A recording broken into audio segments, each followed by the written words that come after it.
রাসূলুল্লাহ সাল্লাল্লাহু আলাইহি ওয়াসাল্লাম এর প্রিয়তমা স্ত্রীদের মধ্যে একজন ছিলেন হযরত হাফসা রাদিয়াল্লাহু তাআলা আনহা। তিনি ছিলেন অত্যন্ত সুন্দরী ও বুদ্ধিমতী নারী এবং হযরত ওমর রাদিয়াল্লাহু তাআলা আনহু এর স্নেহধন্য কন্যা। বাবার মতো তিনিও কিছুটা রাগী স্বভাবের ছিলেন। এমনকি রাসূলুল্লাহ সাল্লাল্লাহু আলাইহি ওয়াসাল্লামের অন্যান্য স্ত্রীদের মধ্যে তিনিই ছিলেন সবচেয়ে গরম মেজাজের। সামান্য কারণেই তিনি রেগে উত্তেজিত হয়ে উঠতেন। উহুদ যুদ্ধের পর তার প্রথম স্বামী হযরত খুনাইস হুজাফা রাদিয়াল্লাহু তাআলা আনহু ইন্তেকাল করেন। অল্প বয়সেই স্বামীকে হারিয়ে হাফসা রাদিয়াল্লাহু তাআলা আনহা অত্যন্ত শোকাগ্রস্ত হয়ে পড়লেন এবং নিরুপায় হয়ে বাবার বাড়িতে আশ্রয় নিলেন। সেখানে গিয়েও তিনি তার প্রিয় স্বামীর স্মৃতিতে বিভোর হয়ে থাকতেন। তার হাসি, খুনছুটি ও ভালোবাসার মুহূর্তগুলো মনে পড়লে অন্তর বিদীর্ণ হয়ে যেত। গভীর দুঃখে একাকী বসে তিনি নীরবেই অশ্রু ঝরাতেন। কন্যার এই অবস্থা দেখে হযরত ওমর রাদিয়াল্লাহু তাআলা আনহু তাকে সান্ত্বনা দিয়ে বললেন, হে হাফসা, তুমি তো আমার কলিজার টুকরা। তোমাকে এভাবে দেখে আমি যেন জীবিত থেকেও মৃত বোধ করি।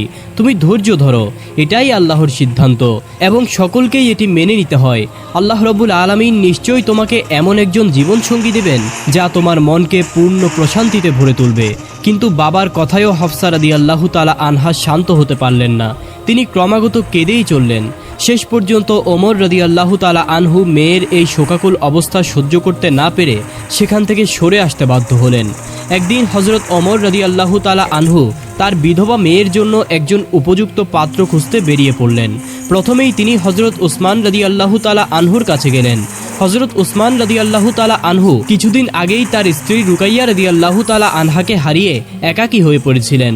ওমর রাদিয়াল্লাহু তাআলা আনহু তাকে প্রস্তাব দিয়ে বললেন, ভাই উসমান, আপনি চাইলে আমার মেয়ে হাফসাকে বিবাহ করতে পারেন। উসমান রাদিয়াল্লাহু তাআলা আনহু বললেন, আচ্ছা, আপনার এই প্রস্তাবটি আমি ভেবে দেখব। কয়েকদিন পর রাস্তায় তাদের আবারও দেখা হলো। তখন উসমান রাদিয়াল্লাহু তাআলা আনহু ওমর রাদিয়াল্লাহু তাআলা আনহুকে জানিয়ে দিলেন যে তিনি এই বিবাহ করবেন না। এতে হযরত ওমর রাদিয়াল্লাহু তাআলা আনহু খুবই হতাশ হয়ে পড়লেন। অতঃপর তিনি হযরত আবু বকর সিদ্দিক রাদিয়াল্লাহু তাআলা আনহুর কাছে গেলেন এবং তার কাছে গিয়ে বিনম্রভাবে প্রস্তাব করলেন, আপনি চাইলে আমার মেয়ে হাফসার সঙ্গে বিবাহ বন্ধনে আবদ্ধ হতে পারেন। তবে আবু বকর রাদিয়াল্লাহু তাআলা আনহু কোনো উত্তরই দিলেন না। এভাবে পরপর দুজন কাছের বন্ধুর কাছ থেকে প্রত্যাখ্যাত হয়ে ওমর রাদিয়াল্লাহু তাআলা আনহু মন খারাপ করে বাড়ি ফিরে এলেন এবং আল্লাহ তাআলার কাছে দুঃখ প্রকাশ করে বললেন, হে আল্লাহ, কি হচ্ছে আমার সাথে? কেন আমার প্রিয় বন্ধুরা আমার মেয়েকে বিয়ে করতে আগ্রহ দেখাচ্ছে না? তিনি কন্যার দুঃখে ভারাক্রান্ত হয়ে বললেন, হে আমার মেয়ে, কেন কেউ তোমার জন্য আগ্রহ দেখাচ্ছে না? কেন সবাই তোমার থেকে মুখ ফিরিয়ে নিচ্ছে? ওমর রাদিয়াল্লাহু তাআলা আনহু যখন এইসব কথা বলছিলেন, তখনই হঠাৎ করে অদৃশ্য থেকে একটি আওয়াজ এলো। সেই আওয়াজে বলা হলো, হে ওমর ইবনুল খাত্তাব, আপনি থামুন, আপনি কষ্ট পাবেন না। হে আল্লাহর রাসূলের প্রিয় সাহাবী, আপনার প্রস্তাব কেউই প্রত্যাখ্যান করার সাহস রাখে না। আপনি তো সেই ওমর যার ইসলাম গ্রহণের জন্য স্বয়ং আল্লাহর রাসূল সাল্লাল্লাহু আলাইহি ওয়াসাল্লাম আল্লাহর কাছে দোয়া করেছিলেন। সাহাবারা যখন আপনার ইসলাম গ্রহণের খবরে তাকবীর ধ্বনি দিয়েছিলেন, তখন থেকেই আপনি ছিলেন ইসলামের দৃঢ় প্রহরী। অবশ্যই এই পরিস্থিতির পেছনে আল্লাহর কোনো কল্যাণকর ইচ্ছা রয়েছে। তিনি আপনার জন্য এমন কিছু প্রস্তুত করে রেখেছেন যা আপনি কল্পনাও করেননি। আল্লাহ রব্বুল আলামিন আপনার মেয়ের জন্য একজন অতি উত্তম জীবনসঙ্গী নির্বাচন করেছেন। তিনি এমন একজন ব্যক্তি যিনি সমগ্র মানব জাতির জন্য শ্রেষ্ঠ আদর্শ, যার মতো মহৎ গুণাবলীর অধিকারী আর কেউই নেই। হে ওমর, সেই ব্যক্তি আর কেউ নন, তিনি হলেন স্বয়ং আল্লাহর রাসূল সাল্লাল্লাহু আলাইহি ওয়াসাল্লাম। হযরত ওমর রাদিয়াল্লাহু তাআলা আনহু এই বাণীগুলো শুনে মুহূর্তের জন্য স্তব্ধ হয়ে গেলেন। তার হৃদয় খুশিতে পূর্ণ হয়ে উঠল।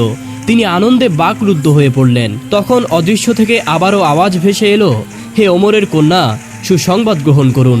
নিশ্চয়ই এই সংবাদ আপনার জন্য মহা সৌভাগ্যের বার্তা নিয়ে এসেছে, কারণ আপনি এমন একজন ব্যক্তির সঙ্গিনী হবেন যার জন্য সমগ্র সৃষ্টি জগৎ আকুল।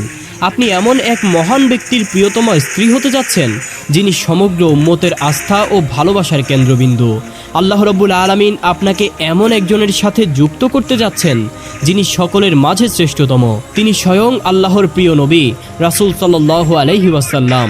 পরদিন ওমর রাদিয়াল্লাহু তাআলা আনহু রাসূলুল্লাহ সাল্লাল্লাহু আলাইহি ওয়াসাল্লাম এর কাছে উপস্থিত হয়ে নিজের কষ্টের কথা জানালেন। তিনি বললেন, হে আল্লাহর রাসূল, আমি আমার বিধবা মেয়ে হাফসার জন্য উসমান ও আবু বকরের কাছে প্রস্তাব পাঠিয়েছিলাম, কিন্তু তারা দুজনেই তা ফিরিয়ে দিয়েছেন। এতে আমি খুবই ব্যথিত হয়েছি।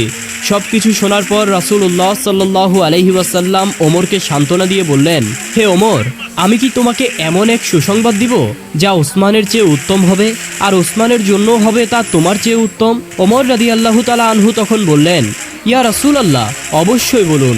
তখন রাসূল সাল্লাল্লাহু আলাইহি ওয়াসাল্লাম বললেন, আমি তোমার মেয়ে হাফসার জন্য প্রস্তাব দিচ্ছি, আর ওসমানের জন্য আমার মেয়ে উম্মে কুলসুমকে বিয়ের প্রস্তাব দিচ্ছি। অর্থাৎ আমি তোমার মেয়েকে বিবাহ করব, আর ওসমান আমার মেয়ে কুলসুমকে বিবাহ করবে।